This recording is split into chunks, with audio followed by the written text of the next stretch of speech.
उनका अर्थ होता है परमानेंट अव्यक्त तत्व। इसलिए मैंने पहला शब्द क्या कहा, सच्चित आनंद। सत्य सर्वव्यापी तत्व जब हमारे हृदय में प्रवेश करता है चित्त में, तब आनंद इसमें कुछ नहीं रहता।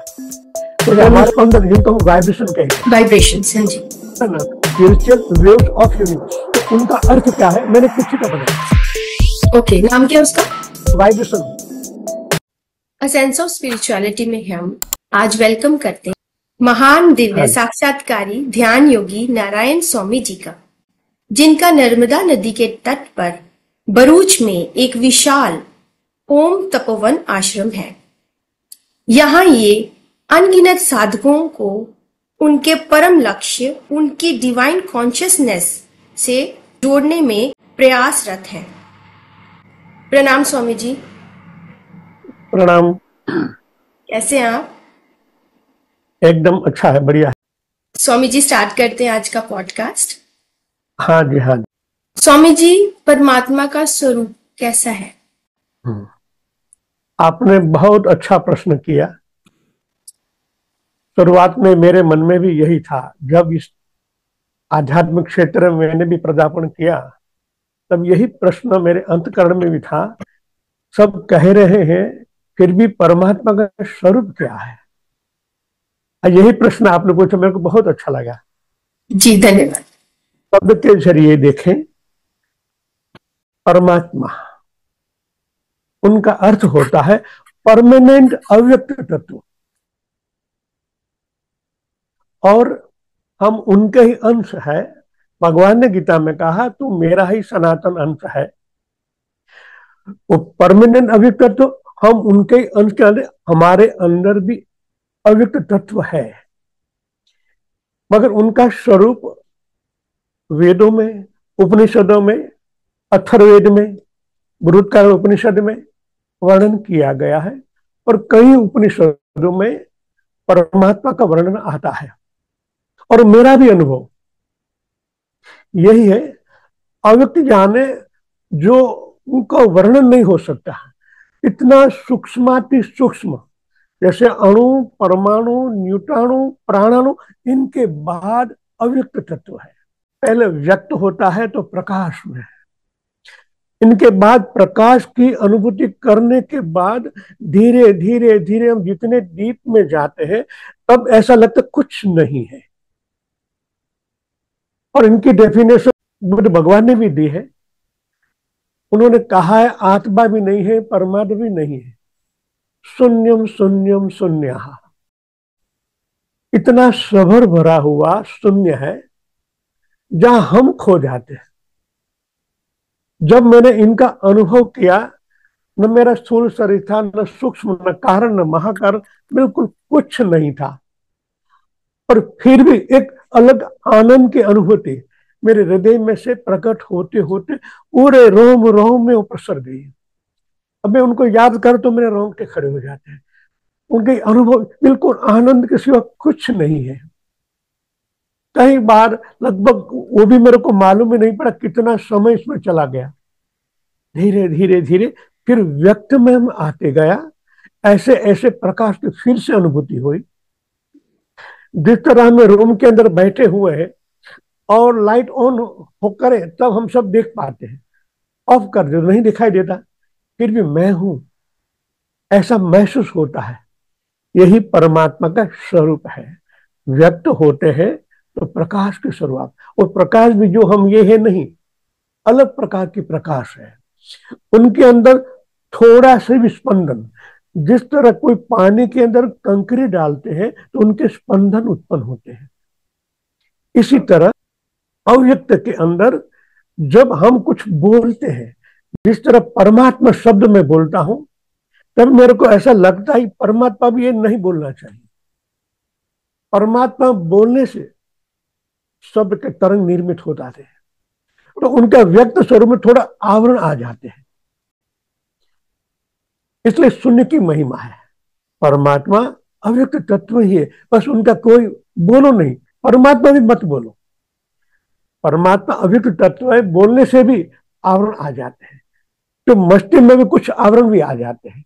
तो परमात्मा का स्वरूप यही है, उनका वर्णन नहीं कर सकते, फिर अनुभूति होती है। इसलिए मैं स्पंदन की भाषा पहले बनाई थी।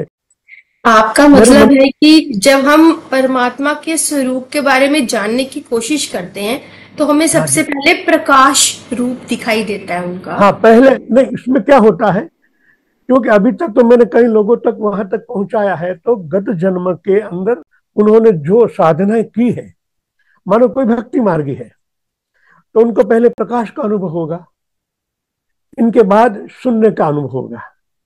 हमारे सनातन धर्म में दोनों का अनुभव होता है। हाँ जी, लेकिन उस शून्य का जब उनको अनुभूति होगी तो उसमें एक आनंद की अनुभूति भी होगी या नहीं होगी? आनंद, हाँ, अव्यक्त में आनंद ही बोलते हैं। इसलिए मैंने पहला शब्द क्या कहा, सच्चित आनंद। सत्य सर्वव्यापी तत्व जब हमारे हृदय में प्रवेश करता है, चित्त में, तब आनंद के सिवा कुछ नहीं रहता है। इसलिए हमारे ओम तपोवन में साधक एक दूसरे को मिलते हैं तो जय सच्चिदानंद बोलते हैं, तो हमारे चित्त में प्रकट होता है ना, अवतरण करता है, तब आनंद के सिवा कुछ नहीं रहता। जब हम मेडिटेशन करते हैं तो हमारी सारी ऊर्जा ऊपर चले जाती है, तो हमें ब्रेन में लगता है कि हमारा ब्रेन कनेक्ट हो गया ऊपर कॉस्मोस से, अनंतनाद सुनाई देने लगता है। तो भगवान वहां प्रकट नहीं हुआ, इसका मतलब उस वक्त? भगवान तो सर्वत्र है, अत्र तत्र सर्वत्र है, मेरे अंदर, आपके अंदर, ये हर जगह। सवाल होता है, मन होता है कि कितने जन्मों से आए हैं, उनके साथ कुछ बात करें। तो मेरे मन में ये प्रश्न आया, मैं इस सिटी में पहुंचा तो मेरे को बहुत तकलीफें झेलनी पड़ी थी, क्योंकि परमात्मा कॉस्मिक एनर्जी पावर है, तो व्यक्त होते इतनी ऊर्जा होती है, तो हमारा ये पंच तत्वों का शरीर उनको झेल नहीं पाता है। और मैंने जैसे तैसे नाव पूर्ण किया, तो पहला प्रश्न मैंने उनको यही पढ़ा, हे परवन, मेरे जैसे करोड़ लोग हैं, आप कुछ मेरे को ऐसा बताएं, इनको मैं सहजता से आपके साथ जोड़ दूं। तो पहले ये स्पंदन, जिनको हम वाइब्रेशन कहते हैं, वाइब्रेशंस, हाँ जी, नाम स्पिरिचुअल वेव्स ऑफ यूनिवर्स, जी इनकी रचना की। जी। उनके साथ पश्चिमी भाषा में बात हो सकती है। वैखरी, मध्यमा, हृदय में पश्चिमी और नाभि में परा। तो पश्चिमी से हम उनके साथ आदान प्रदान कर सकते हैं। जिस तरह हम इंग्लिश सीखना हो तो एबीसीडी सीखना पड़ेगा, जी। इसी तरह परमात्मा से बात करना हो तो ऐसी एक पश्चिमी भाषा बनाई गई है। हमारे हाथ के अंदर जो 7 चक्र है, बहुत समझने की बात है। ये 7 चक्र का प्रतीक, मूलाधार, स्वादिष्टान, मणिपुर, मणिपुर बाद अनाहत, अनाहत के बाद विशुद्ध चक्र, अनाहत और सहस्त्र चक्र। तो हम इसके साथ जब बात करते परमात्मा के साथ, तो हमारा शब्द के द्वारा तरंग वहां ही जाता है, और उनके बाद जो आंसर आता है तो उनका ये टावर है। जो तरंग आया, हमने हमारे हाथों पर उनको झील लिया। कौन से चक्र, मान ये मणिपुर चक्र है, ये आग्नेय चक्र है, तो स्पंदन कौन सी जगह स्पंदन देता है, वाइब्रेशन होता है, तो उनका अर्थ क्या है, मैंने पुस्तिका बनाई। ओके, नाम क्या उसका? वाइब्रेशन। और वाइब्रेशन क्या हमारे प्रैक्टिकल शिविर ओम तपोवन में होती है। पहला विभाग, दूसरा विभाग हम लोगों को सिखाते हैं, और उसमें साक्षी भाव, गीता का साक्षी भाव ही महत्व का है। जिस तरह मैं आपको देख रहा हूं, मेरी आंखों से आपको देख रहा हूं, मगर मेरा मन जो है मेरे हाथ पर होता है। तो जब मन हट जाता है तो आंख द्वारा प्राण से ही देखता हूं। आंख परिमित मात्र है, देखने का माध्यम प्राण ही है। तो प्राण सीधा आपके अंदर चला जाता है, आपकी टोटली इंफॉर्मेशन मेरे हाथ पे आने लगती है। तो वहां कहां स्पंदन देती है, उनका अर्थ क्या है, हम सिखाते हैं। और धीरे धीरे यहां नहीं, विश्व के कोई भी कोने पर आप नाम बोलो, हम 1 सेकंड के अंदर उनका वाइब्रेशन हमारे हाथ में आ जाता है। ये कौन सी विद्या है? इसको हम वाइब्रेशन भी कहते हैं, और हमने उसको नाम दिया है, पश्चिमी का नाम मुझे स्पंदन भाषा। स्पंदन, या जिस तरह पानी में कंक्रीट डालने से उसके तरंग उत्पन्न होते हैं, इसी तरह आपने जो शब्द बोला, मेरे अंतकरण में एक स्पंदन होता है। और वो गति करके आपको देखने के बाद मेरे पास वापस आ जाता है। जिस तरह अभी मैं आपको देख रहा हूं, लाइव बता रहा हूं, तो आपका आज्ञा चक्र, आपका हना चक्र और स्वादिष्टान, इन 3 चक्रों के स्पंदन मेरे पास आते हैं। उनका अर्थ होता है आप इमोशनल है, लागनीशील ज्यादा है। और बिल्कुल जिनको कहते हम स्पष्ट नहीं, ऐसा धुंधला सा, जब आप आंखें बंद करते हैं तो धुंधला सा चित्र आपके हृदय में प्रकट होता है। ये हमारी पसंदी भाषा से हम अनुभव कर पाते हैं। मैं सबको सिखाता हूं और हमारा लोगन यही, आओ बैठो अनुभव करो आते हैं। बच्चों का ये आज्ञा चक्र खोलते हैं।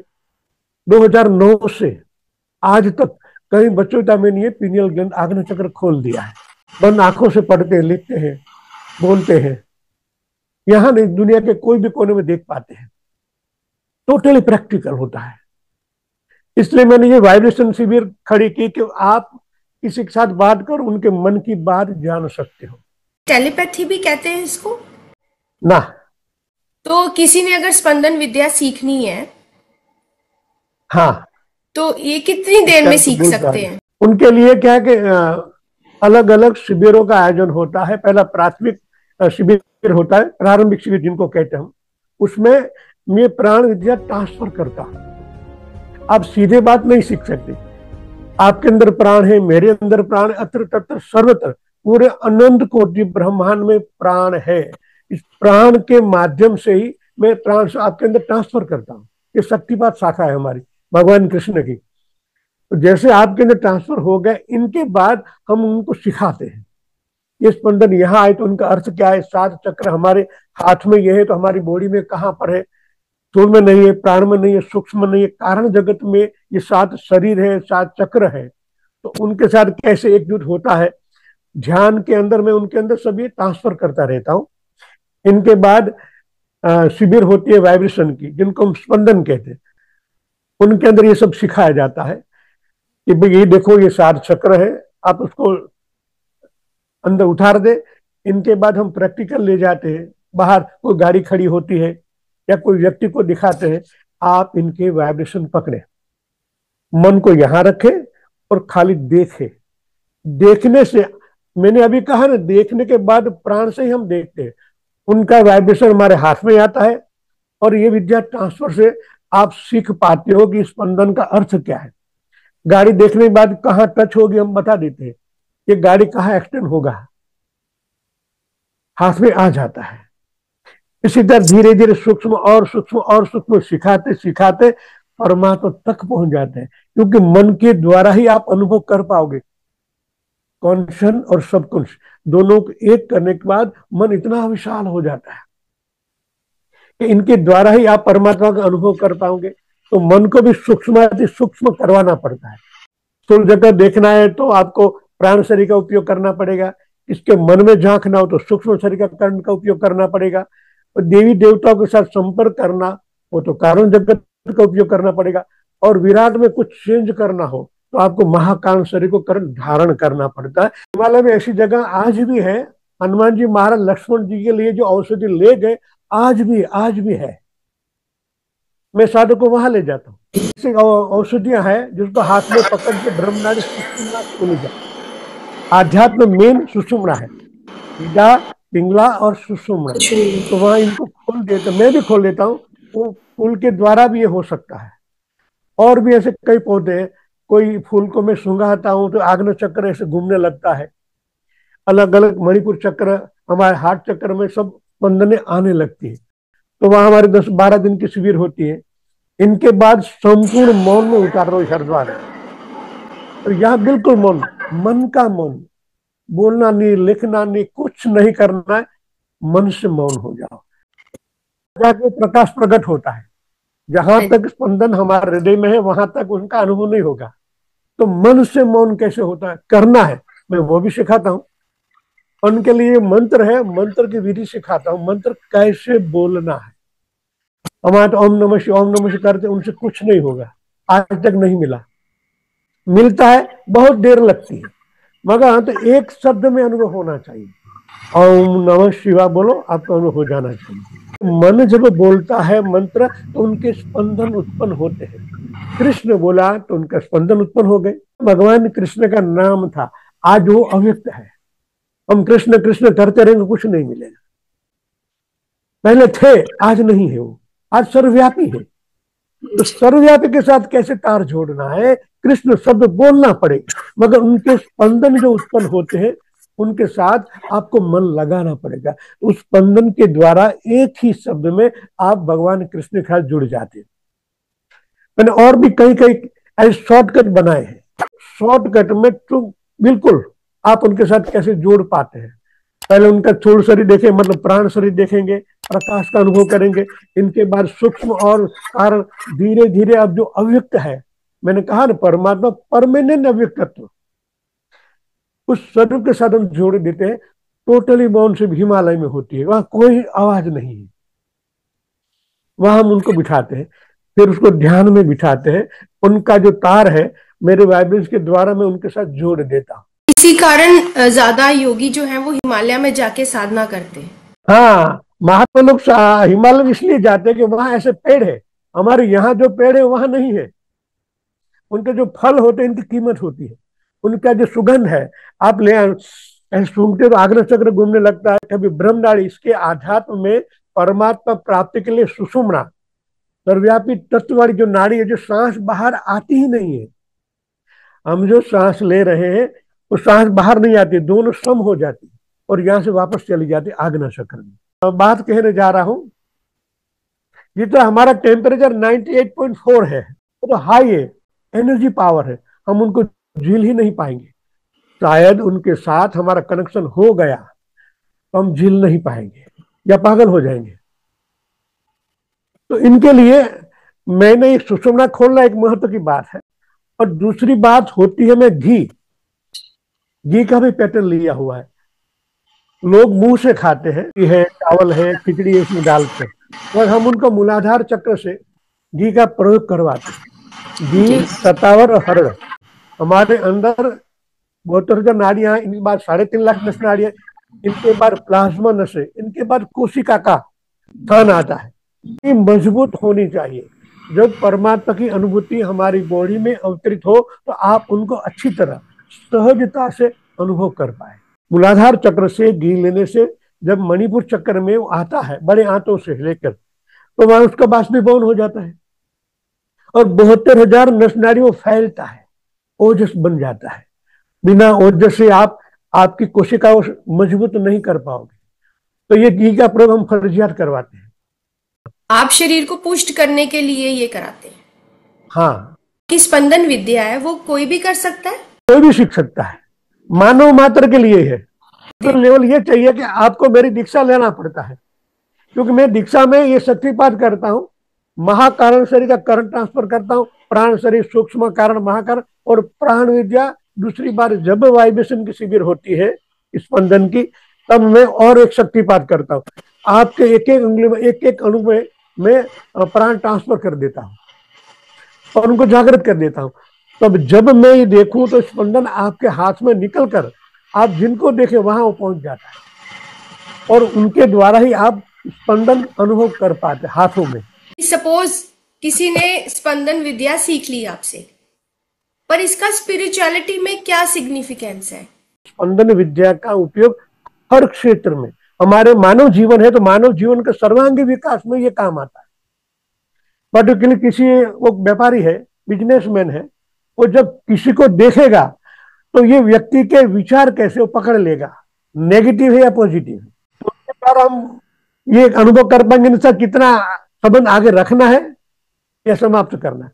और दूसरा, हम किसी व्यक्ति को देखते हैं तो उनके शरीर के अंदर कोई रोग है, लीवर में, जठर में, पेनकार में, आंतों में, माइंड में, वो आप पकड़ लेते हैं। उनको ये प्राण विद्या से ठीक भी कर पाते हैं। प्राण विद्या को स्वामी विवेकानंद ने बहुत फॉलो किया, वो जानते थे विद्या को, परम योगानंद जानते थे।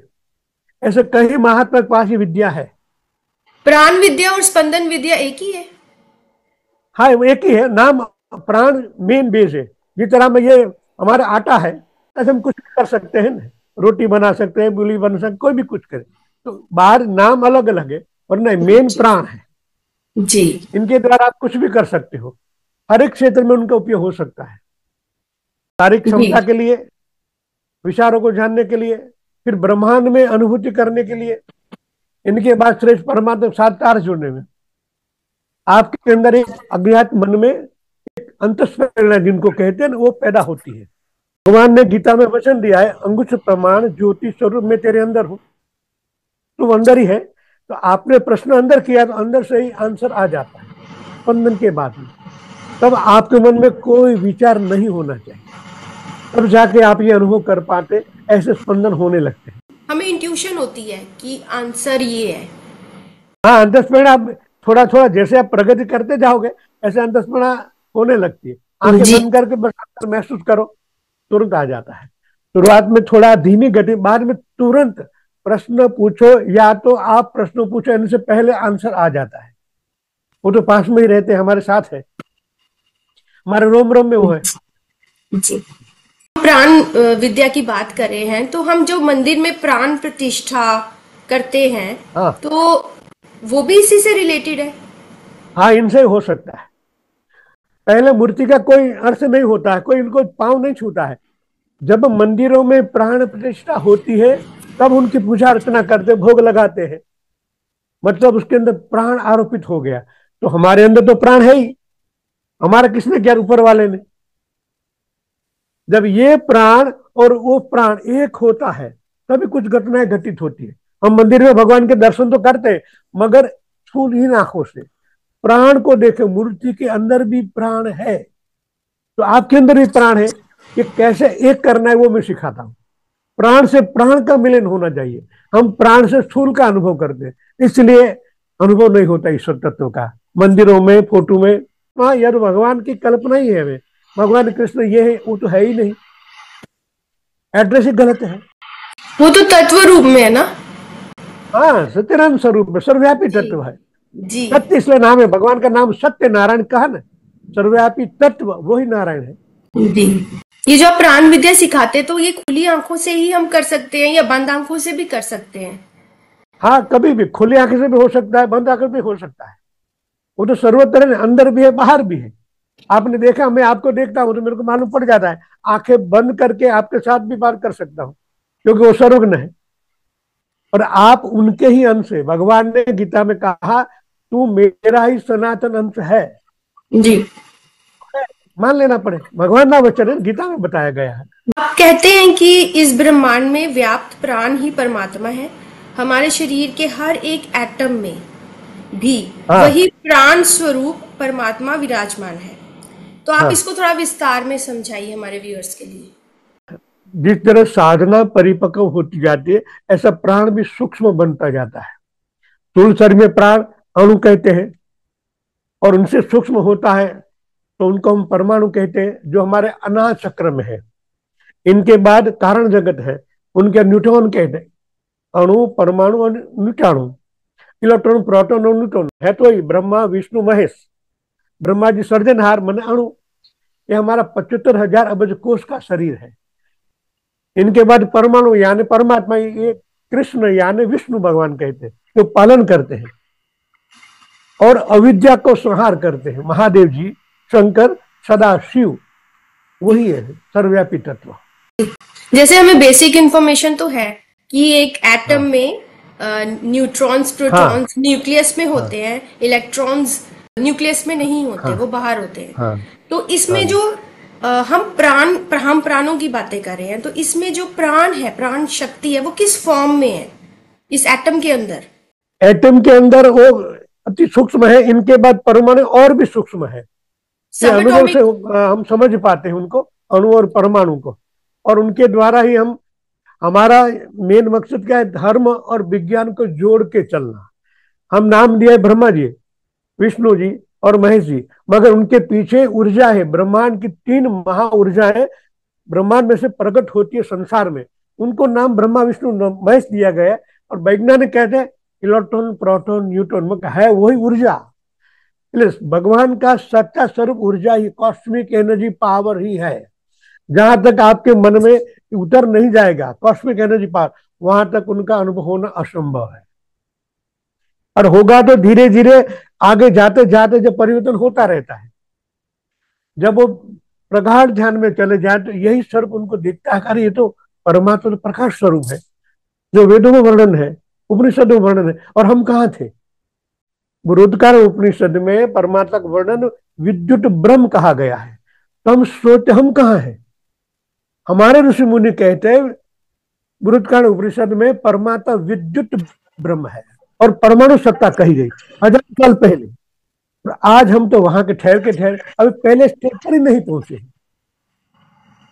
राम नाम या मंत्र करना चाहिए खाली अंतकरण शुद्धि के लिए, धर्म और विज्ञान को जोड़ के आगे बढ़ना है, तो इस जीवन में आप उनका अनुभव कर पाएंगे। सबको सिखाता हूं, नर से नारायण आप बन सकते हो। जी जी जी, आपने बहुत अच्छे से स्पिरिचुअलिटी और साइंस को कंबाइन करके हमें सिखाया है, हमें बहुत अच्छा ज्ञान दिया आपने। आपके लिए तो मैं यही कहना चाहती हूँ कि सारे गुलशन को सुनाता है जो बोली खुदा के प्यार की, ऐ खुदा लाखों बरस परमात्मा के प्यार का मसीहा जिए। थैंक यू सो मच, आप हमारे चैनल पर आए, आपने हमारे चैनल की शोभा बढ़ाई। और ये पॉडकास्ट आगे भी कंटिन्यू रहेगी, हम आपसे और सवाल पूछेंगे। Thank you so much for coming here. Okay, धन्यवाद।